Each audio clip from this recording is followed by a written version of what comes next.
We know you. You're a small business, the backbone of our economy. 75% of all employment and more than half our GDP. You're too busy to worry about one of the major costs of just running your business, the vehicles you use every day.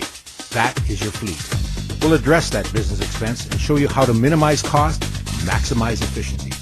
We'll have industry experts on as guests on every episode. We'll answer your questions. We'll solve your problems. We are Fleet Smarts. Hello and welcome to Fleet Smarts.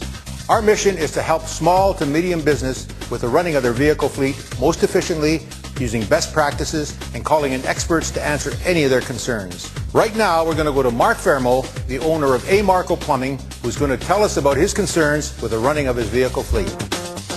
Hi, we're here today with Mark Fermo, the owner of A. Marco Plumbing. As a typical small businessman, we caught up with him the only way we know how, at Plumber Supply while he loads up for the day. Hey, Mark, can you step in here for a second? Sure. Good to see you, man. Nice to meet you, Bob. Mark, we just talked a little bit there, and you told me about your vehicle fleet. That's what we're here to talk about. You tell us about, you have 4 vehicles? We have 4 vehicles, that's correct. All right, now you bought used vehicles predominantly, right? Yes. And more recently, one of the used vehicles you bought, within a week or two, you had a little surprise. That's correct. What was that again? We had a transmission issue. $1,800 is an issue, isn't it? Yeah. About. All right. And did you do any of the search on the ownership of the vehicle before, a car-proof kind of thing? Did you do any of that? No, just the standard one they offered, but it wasn't anything entailed. Okay. Now you buy vehicles, and and only used. Have you ever looked at leasing a vehicle? No, I haven't really. All right. So that's a couple of issues. There's one more that we wanted to talk to you about, your fuel situation. Do you have a fuel card now? We do. Are you able to communicate with them? Do you realize the saving? No, unfortunately, no, we're not. All right, we saw those issues. We're going to get answers from Mark, and we're going to get back to you with those answers. We got experts on call. Be back to you soon. Sounds great. Perfect. All right, we just met with Mark Fermo, owner of A. Marco Plumbing, and he expressed 4 major concerns. The first is the transmission failure that he had in a used vehicle he just put on fleet. For an answer to that concern, we're going to go to Mr. Randy Moore, president of Mr. Transmission. Let's go to Randy now. All right, here we are with my favorite transmission guy, Randy Moore. Nice to see you, Bob. Good to see you. We just met a guy this morning, Mark Fermo. He owns A. Marco Plumbing. The van's just rolling in now. He bought a used vehicle and within 2 weeks had to replace the transmission, automatic transmission. He's not going to be happy. Not happy at all. $1,800 later, not happy. Wow. That's unfortunate, Bob. It is. He should have brought it to you I wish guys. he'd have come and seen us first. Absolutely. What's the steps that a fellow should follow? Well, I mean, if you're contemplating buying a used vehicle of any type, whether it's for commercial use or private, you should bring it into one of our centers for a free road test and multi-check. I mean, 15 minutes of your time, we'll scan the vehicle, check the fluid levels, do a visual inspection for any leaks, and those steps alone will tell us or indicate if there's going to be a future problem. All right. And before you even get in the vehicle, have a little look around. Oh, absolutely. I mean, if you see a fluid under any vehicle at all, it's a sign that something's leaking. Not right. Okay. And no charge, 15 minutes, you wait while it's done? Yes. Oh, absolutely. Perfect. And the dealer shouldn't really have a problem with Well, you. no, it's because we do it while they wait, so there's no inconvenience. Just in and out, just a quick visual, a bit of a scan on the system, and see what's going on. All right. Now, the van's here. How about we go have a look at it right now? Be my guest. Follow us. Come on in. So come on, I'll show you what's going on with this particular vehicle here, Bob. All right. As I said outside, we've got Tony here, and Tony's going to perform a 21-point multi-check inspection on this particular van. Okay. Right? Yeah. Now that includes a number of things. Okay. It's first of all the visual inspection. You'll see Tony's looking clearly for any types of leaks from the seals around the transmission, which is a really critical step to look for. Any of the cabling that might be worn, or any of the electrical connections. Now he's then going to check the fluid in that transmission to make sure it's the right fluid, the right level, and that it's not burnt or needs replacement. Right? If necessary, then we'll scan it for electronic codes. The newer vehicles all have computer systems on them. And diagnostic will show that? Absolutely. We'll give you a full report on this vehicle. Now, you touched on fluids. There are many kinds of fluid. The right fluid is the key, right? That is correct. There are so many fluids in today's marketplace. You need to check the owner's manual. Obviously, we have a lot of experience. You could ask us or call us. But your owner's manual will indicate what's required for each particular vehicle. Okay, and that is the least read book in history, is it? That is the most published, least read book in history. Perfect. The owner's manual. Now, yes. a blown apart, a taken apart transmission is complex. Have you got one apart right now? It is. Come on over to the bench. I'll show you. We've got one apart here now. Let's have a look. Let's have a look. You bet. Randy, how many parts are here? There's probably over 250 components in this particular transmission alone, and you can imagine a consumer never really sees this. I should hope not. It's very, very complicated. Joe may point out a few of the things to us afterwards, but all of these components are going to end up refurbished and replaced and rebuilt and go back into that particular housing that they came out of. My goodness. And I bet you there are a lot of mechanics per se who shouldn't be touching this. This is a very, very specialized trade. I mean, it takes a lot of education and training to do this properly, to make sure there's no mistakes. Because when it goes back into the vehicle, as you can imagine, it's a lot of work to replace that big unit inside the vehicle. On the other side, you'll see that we have one that's already been rebuilt. So all of those components have been replaced or refurbished and are inside the unit, ready for reinstallation into the vehicle. This is, I can imagine, hours of work to take this apart, check it out, replace the used parts and reassemble it. Hours? Yes, it is a very, very big undertaking and not to be taken lightly. And it has to be done with precise engineering, because if we make a small mistake here, that whole transmission's got to come out again. I can believe it. I can believe it. And that's not something you want to do. I see. Now, this is the extreme. In a national average, what is sort of the average invoice that the customer pays? They don't always end up all apart on the bench. I think there's two things to look at there. First of all, yes, this transmission is completely damaged and it needs to be rebuilt. Okay. But I'd say the average consumer that comes to our store in Canada spends probably about $1,100, which is not what you think it would be. No, it isn't. I would say almost half of the people that we talk to were able to fix their transmission or their concern actually without taking it out of the car, which is why you need to see a specialist first. I see. I mean, if somebody says to you, oh, I'll get you a used one, I'd be very cautious, because there's a good chance in today's cars it's a computer problem or a solenoid problem, and it's not in fact all of this damage that you see. And no guarantee on the pedigree of the used one to start with. No, I mean, that's why they call it used. I gotcha. I gotcha. Well, that is a lot of insight, Randy. Thank you for that. Oh, thank you, Bob. Good to have you again. Thanks for inviting me. Welcome back to Fleet Smarts. Now we're going to talk to Mr. Steve Macaluso from CarProof. He's going to tell us about the necessity of doing a background check on a used vehicle before you put it on fleet. Mr. Steve Macaluso coming up next. We met with Mark Fermo, the owner of A. Marco Plumbing, and typical of small business, Mark has bought used vehicles to build up his fleet and has never done any background checks on these vehicles. Today we have an expert to cover that area. We have Mr. Steve Macaluso, Director Corporate Accounts, CarProof Vehicle Histories. Steve, welcome back to the show. Bob, it's always a pleasure to be here. Thank you. Can you tell us a little bit about some of the pitfalls of buying vehicles without doing a background check? Sure, Bob. You know, when you're looking at buying a used vehicle, it's a significant purchase, and obviously, you know, if you don't know the history of the vehicle, you could run into some problems.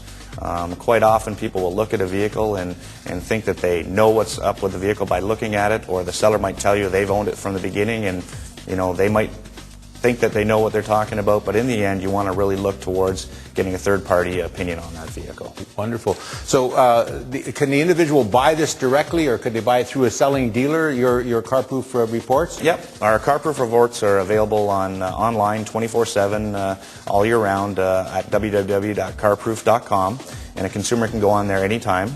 But I'm also happy to report that in Canada, about 50% or more of the dealers across Canada consider themselves CarProof dealers. Wow, that's good penetration. Now, typically, what does one of these reports contain? What sort of information? Well, I brought a sample here if you can walk you through. Can you pull it up and we can all follow? Sure. So really, at the beginning of the report here, you're going to see a quick summary of the vehicle details. The VIN number, the actual vehicle in question. When you're purchasing the vehicle, you want to make sure that the report you pulled is actually accurate to the one you're looking at. From there, we go into registration of the vehicle. We can tell through our reports if the vehicle has been registered in Canada or in the United States, and it'll give you a brief summary if anything have come up. So we offer registration records through provincial registration. Vehicle status, it tells if the vehicle's ever been branded by any means. We offer odometer readings where available, so that's important. That helps, and it just shows some areas where there might be some odometer discrepancies. Wonderful. We also offer a third-party history from other partners that we've got out there that give us service records and different type of readings, so we'll incorporate those. And probably the most important information in our reports is the insurance and damage history of a vehicle. And when we find the details, we describe them in more detail in the report. Perfect. Now that report will also indicate if the vehicle is an American vehicle originally and come into Canada, or from other provinces into Ontario, vice versa? That's correct. Covers yes. all of that. Yep. We have a partnership with a U.S. company called Experian, and we're happy to report that we get all the history of vehicles based out of the United States, because there is a lot of vehicles making their way across the border these days. So we're able to tap that resource in the U.S. and provide all the U.S. history of a vehicle, not only Canadian history, but American as well. Wonderful. Now, in the event that somebody's in Quebec and wants this service, bilingual available? Yep, we're 100% bilingual. We're a proudly Canadian company, Bob, and 100% bilingual on our website, as well as our report can be translated. That's just super. And again, if somebody's looking to buy a used vehicle and thinking not to do this, some of the horror stories we've heard about the fact that there's a lien against this vehicle. Just what are some of the implications of the bad side of this practice? Well, obviously, you know, again, people could buy a vehicle, like you used an example of a lien, and we have the ability through some of our reports to offer a cross-Canada lien search.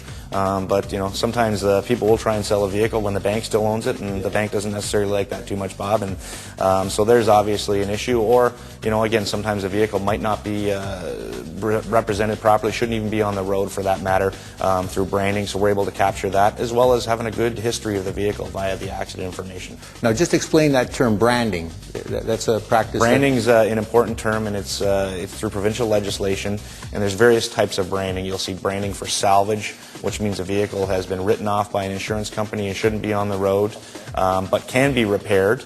You'll see some branding such as irreparable, where a vehicle is meant that it's been such severe damage that it's never meant to go back on the road ever again, and brands like stolen status as well too. Wow. Okay, your reports, how expensive are they? Our reports, they vary. There's two different reports. We have our Carproof Claims Report, which is the comprehensive report based on all the accident information of the vehicle, the registration, etc. That report's $34.95. And then we have a more comprehensive report, which is really the same information as the claims report, with all the details of the history of the vehicle, as well as a cross-Canada lien search. And the verified report goes for $49.95. Wow, that's a pittance for a peace of mind, Steve. It is. It's a small investment. Now, you guys have formed an alliance recently. That's something to talk about as well. I just found out about it the other day. Yeah, Bob, we have. We just started working with Canadian Tire, and Canadian Tire has launched a new program called their Vehicle Pre-Inspection Program. And that includes a 130-point inspection by one of their technicians, as well as a carproof report on every one of those vehicles. So the full mechanical plus a carproof. That's correct. That's wonderful. One-stop shopping, folks. Now, I understand you brought a little something for our friend Mark, just to prop him up and thank him for being our Focus Fleet. Yeah, if you can pass this along to him. I will. We'd like to send Mark 5 complimentary carproof reports, as well as we've also included $300 gift certificate towards Canadian Tire's Vehicle Pre-Inspection Program. So hopefully that helps Mark on his way. It'll certainly be a leg up for a small business, small fleet. Thanks very much, Steve. That's Steve Macaluso. Carproof, a very important report to have before you think about buying a used vehicle. And thank you very much for being here, Steve. We'll be back right after these messages. Please don't go away. Welcome back. We're going to go to Peter Costin now at the Petro-Canada station in Whitby.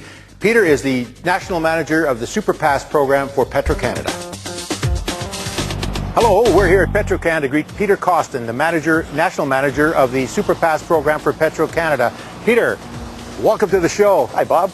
How you doing? Good to see you. We're too. here to solve Mark's problems. He spoke about the problems and the concerns he's having with his gas or fuel card. Your SuperPass program has a lot of those questions answered. Please tell us about it. Thanks, Bob. SuperPass does. In fact, one of the things SuperPass can do for small business fleets is we have the convenience, first of all, of our card. Our SuperPass card has access to over 1,540 retail stations nationally, including 240 of our PetroPass truck stops.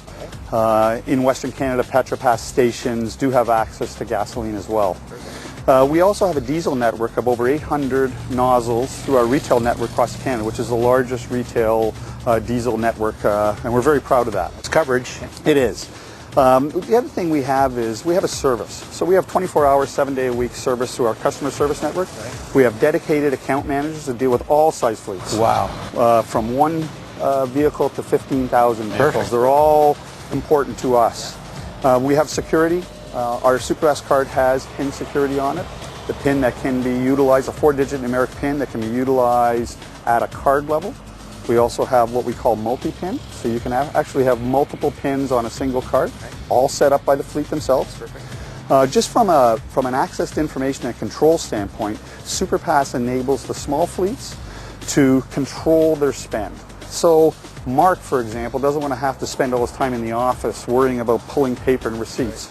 We can actually set up a report that shows up in Mark's desk through his email whenever he wants it. And it'll show his purchases whatever time he wants it.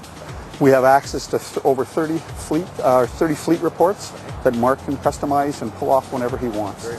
So all in all, however a fleet wants to have the control, the security, and the access information, we can set it up for them. Perfect. So in plain English, though, the small person hasn't got an accountant on staff. They might have a bookkeeper. They're not an accountant, so that he can pull a report that in plain English he understands where his money is being spent, who's spending it, the controls of the weekend expenditures, all of that are controlled by your program? Absolutely. From a control standpoint, fleets can turn on or off at a card level whatever they want their drivers to buy. If they want to restrict it to just buying 87 octane fuel, they can do that. If they want to make sure that there's no purchases on a weekend because drivers are not working, they can turn it off. However, if they have people that are on call, they can turn it on real time. So it's very simple to handle and use. In his case, he's a 24/7 kind of a service business. Now, the other thing that he was complaining about is a lack of communication. Can he call you to set it up for the first time? Absolutely. Yeah. I look forward to talking to Mark. And I love that dedicated person on your side, that he will have his own contact person ongoing. Absolutely. Wow. We have a dedicated account team that handle geographically across the country that will handle all of small fleet's calls. We also have our call center. If our fleet people are out on the road, I want to make sure that safety first. We won't take a phone call while we're driving, but we have a call center that will receive calls as well. But I would look forward to the opportunity to speak to Mark or any other small fleets with any queries, questions they have. I'll be sure and put your card in his hand. Now, the other thing, you have a little something special for Mark that you want to, just as an introduction and a how do you do. Can you just explain that to us, Absolutely. Please? We have another card product that we have at Petro-Canada. It's called a preferred price card.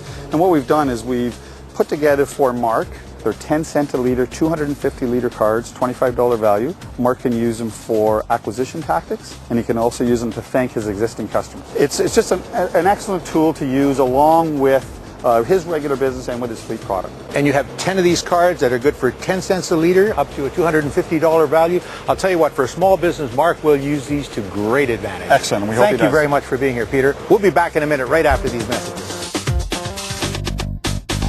Welcome back to Fleet Smarts. We met with Mark Fermo, the owner of A. Marco Plumbing, and typical of all small businesses, he started out buying used vehicles. In fact, when I asked him directly, he'd never considered leasing. So we have an answer for that. We have the expert in that field, Mr. Jason Azaparty from Jim Poplinski Lease, with us today. Jason, welcome to the show. Thanks, Bob. It's a pleasure to be here. Okay.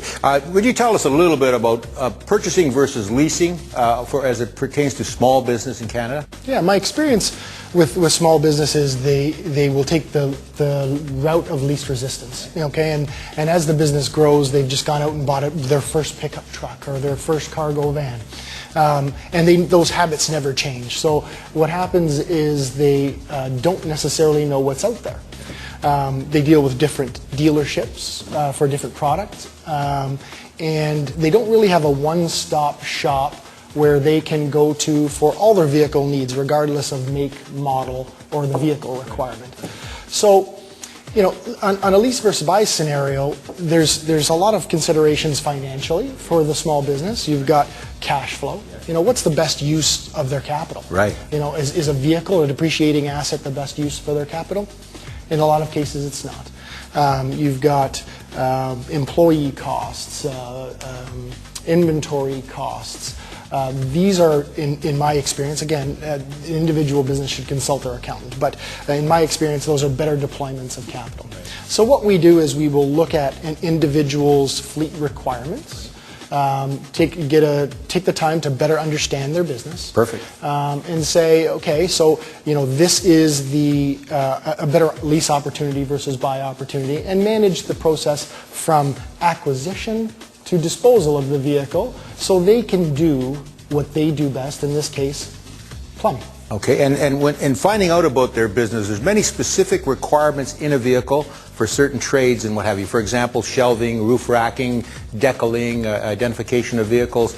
Can all of that be blended into a lease for them? Yep, whether the vehicle be new or used, we can take the vehicle from start to finish. You know, in many cases, we actually make recommendations as to the way the decaling should be, of course, you know, placed, or to make sure that the upfitting, the firewalls in a plumbing truck are where they need to be. So we can take that, we can upfit the vehicle, finance the whole transaction, including all the upfitting. Wonderful. Now it's cash flow again for them, rather than paying up front for that whole shelving, upfitting. Exactly. When they buy a vehicle in cash, Bob, they are paying for all the taxes up front. They're paying for all the upfitting up front. They're paying for the vehicle up front. Whereas on a lease, you pay for what you use, amortize it according to the usage, and they can get out of the vehicle when it's time to replace it and save themselves downtime. Perfect. Now, we've heard some horror stories as well, specifically regarding upfitting, because I've heard of some of the smaller people go out and just buy some shelving and have somebody just drill holes and put it in.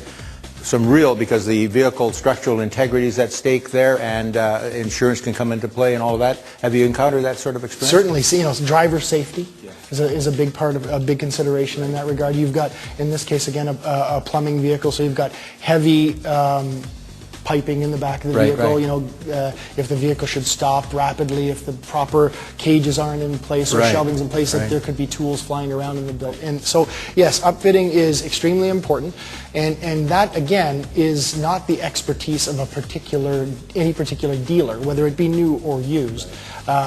We will look at the requirement, understand the laws that govern it, make sure that the driver is safe, and put the vehicle on the road ready to go. Ready to go. Now, I think speaking about the vehicle on the road ready to go, you mentioned something that really struck me, and that is when you're putting one of these vehicles on the road and upfitting it and decaling or whatever, the end user doesn't start paying until they get that vehicle in their possession already upfitted, ready for business. The vehicle, they start paying when the vehicle starts earning, in other words. That's is that correct? Correct. Yeah, and it allows them to keep their current vehicle on the road because they're taking a proactive approach to the fleet versus waiting until that current vehicle goes down. Right. You know, my experience with small businesses is that's the worst thing that could possibly happen. They have a route. Plumbers have a route, whether they be you know, doing home repairs, or they're doing high-rise buildings. That truck is a money-making machine for that, and if it's for the organization. And if that truck was to go down while they're waiting for the replacement, it's costing them money. They have a driver sitting there with his hands tied. So we will prepare the vehicle, and they start paying for the vehicle once they take delivery of the new one, and then we can help them dispose of the old one in an appropriate fashion so they get the most money for the vehicle and save time in doing it. You know, in the small business, mid-size even, it's all about saving the client time and money as it relates to their fleet. So they can focus on their business. Wonderful. Now, the other thing is that you're not brand specific. You can go across brands. You don't get tied to one given make or model. Yes, one of the challenges small business will face is they establish a relationship with a particular dealership that is tied to a brand. We are national. We have vehicles all across Canada. Okay, and have dealer relationships in the tunes of 1,000 all over the country. And if there's a particular van, for example, that would suit the purpose of the organization, that is a particular make, we will point them in that direction, whether it be for cost, for safety, or just fit for purpose for that particular unit. We don't care what brand it is, as long as it serves the purposes of our client. That's wonderful. We heard a little bit of a story a while back about a fellow chose a specific model because, like some of us, he's getting a little older, and he wanted to get a van that he could actually stand up when getting material out of the back. He didn't have to bend over to get in there. That doesn't fit into any technical thing, but it is a fact. Now, I have to ask you one other question. Hope it's not a curveball, but every once in a while, budget dictates that they might look at used vehicles to lease, and maybe a used vehicle that's already upfitted to lease. Is that in the realm of possibility? Certainly. We can lease used vehicles. We've also, in some cases, looked at individuals in the situation like this where they've bought all their vehicles, and we can purchase those vehicles back from them for cash flow and release them back under certain terms.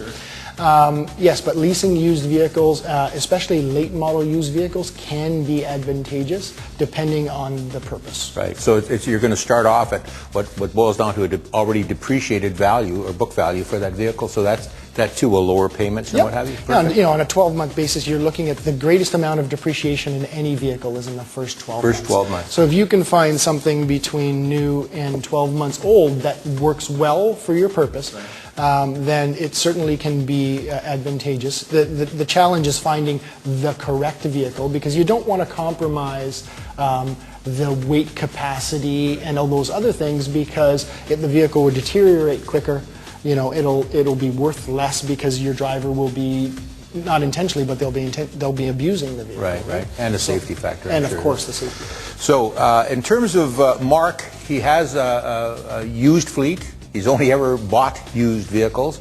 Would you be prepared to, say, do a fleet analysis for him? Yeah, certainly. And that's no cost to him? Certainly will. We'll have someone go out, better understand his business, better understand his fleet, make a recommendation for cycling the vehicles based on the usage. Okay, happy to do that, whether they be new or used on a go-forward basis.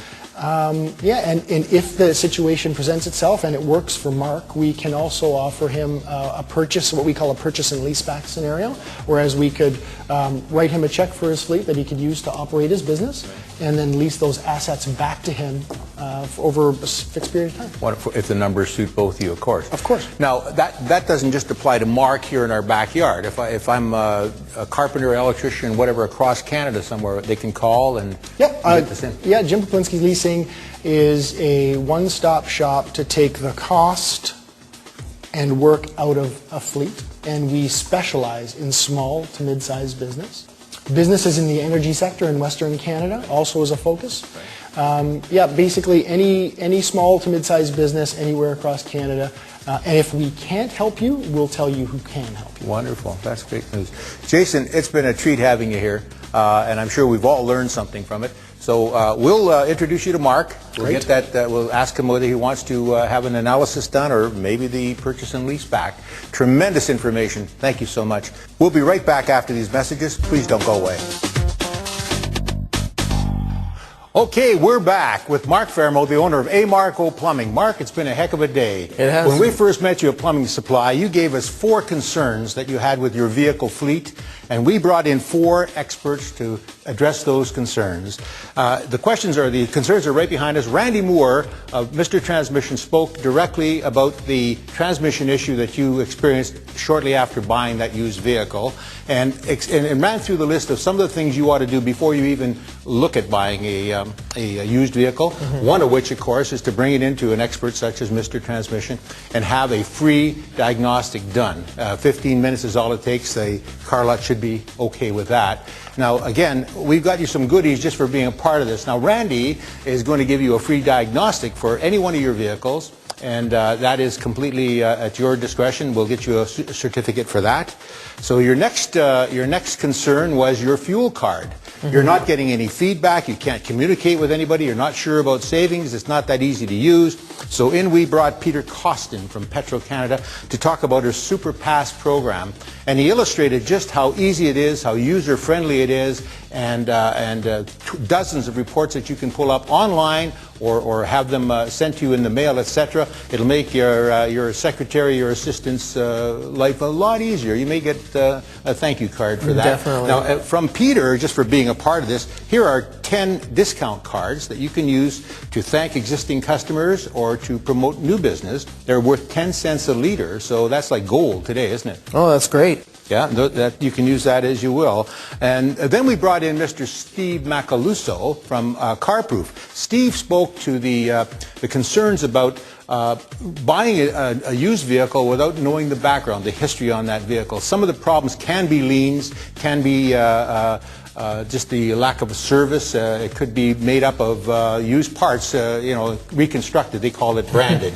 Now that happens when a car is written off, unfortunately. However rare, it still happens. Definitely. So Steve, as a gesture as well, and to thank you for being here and taking this valuable time out of your day, is going to give you 5 free history reports, courtesy of CarProof, plus, because of their new relationship with Canadian Tire, 5 free mechanical surveys coupled with 5 more. So your CarProof history searches. So you're set for life with those. And then finally, Jason, as a party from Jim Poplinski Lease, came in, and he said he understands your situation. He's going to do a complete fleet analysis and survey for you, tell you what it is you're spending exactly, and then if you two agree on the numbers, he will buy your existing fleet and lease it back to you. Now, that's a shot in the cash flow. I'm not an accountant, but I think that sounds pretty good to me. What do you think of that? Well, hopefully. We'll see what he does. Good, good. Now, I have to ask you a bit of a leading question here.